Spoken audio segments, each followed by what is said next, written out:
a eu l'idée d'utiliser des lettres associées à des chiffres en mathématiques? Une question qui t'a certainement traversé l'esprit au moins une fois.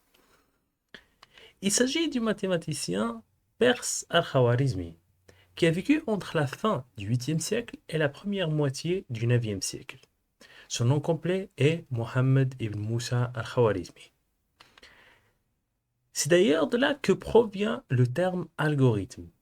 En effet, al-Khwarizmi a évolué en algorithmie en latin, puis algorithme en français. Pour ceux qui ne le savent pas, un algorithme est un ensemble de règles opératoires dont l'application permet de résoudre un problème.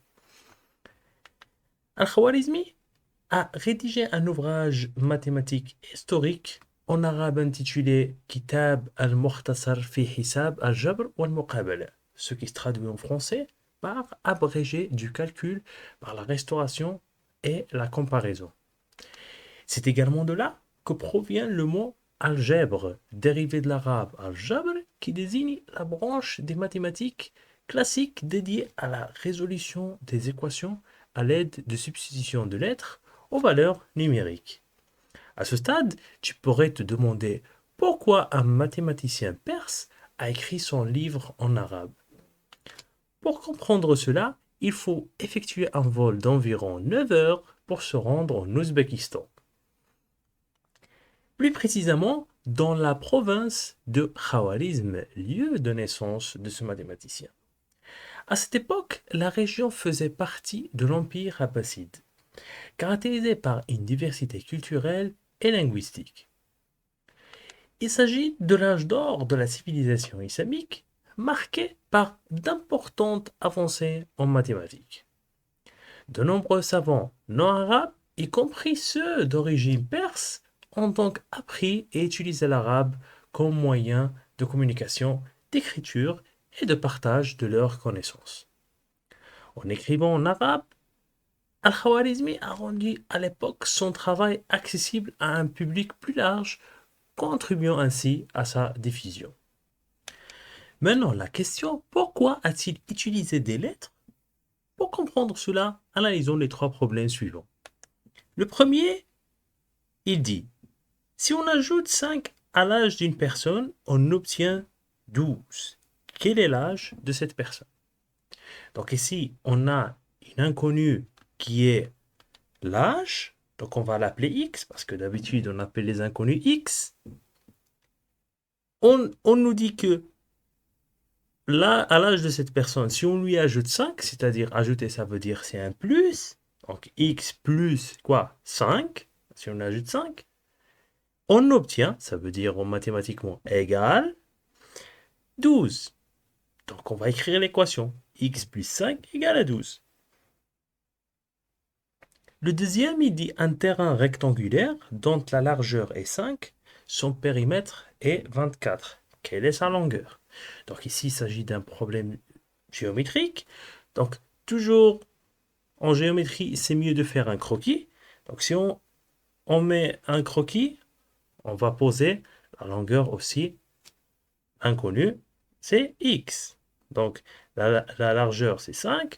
Et on sait que si on fait 2 fois la longueur plus la largeur, on obtient le périmètre. Ou plutôt simplement, on peut faire la longueur plus la largeur, ça va donner la moitié du périmètre. Donc x plus 5, ça va donner 12. Et le dernier problème, on a un article qui coûte 12 francs et nous, on n'a que 5 francs. Combien il manquerait d'argent si on veut acheter cet article?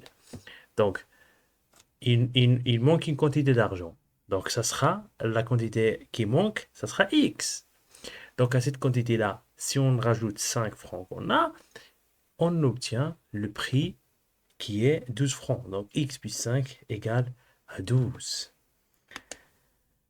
On constate que les trois problèmes ont exactement la même équation et la même réponse, même s'il s'agit de situations différentes. Tu pourrais te demander si l'écriture d'équations est réellement nécessaire pour résoudre un problème pareil. La réponse est que pour certains problèmes simples, comme ceci, la solution est effectivement facile. Ici, c'est 7, non? Pour les trois problèmes.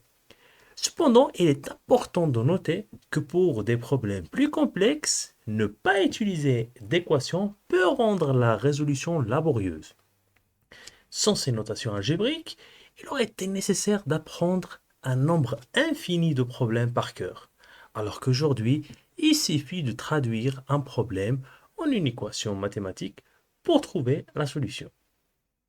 En résumé, sans traduire le problème en une équation mathématique, tu pourrais te retrouver à tâtonner pour trouver la solution. Puis tu devrais mémoriser le problème avec sa réponse. Parce que dans les situations quotidiennes, il faut trouver les solutions rapidement.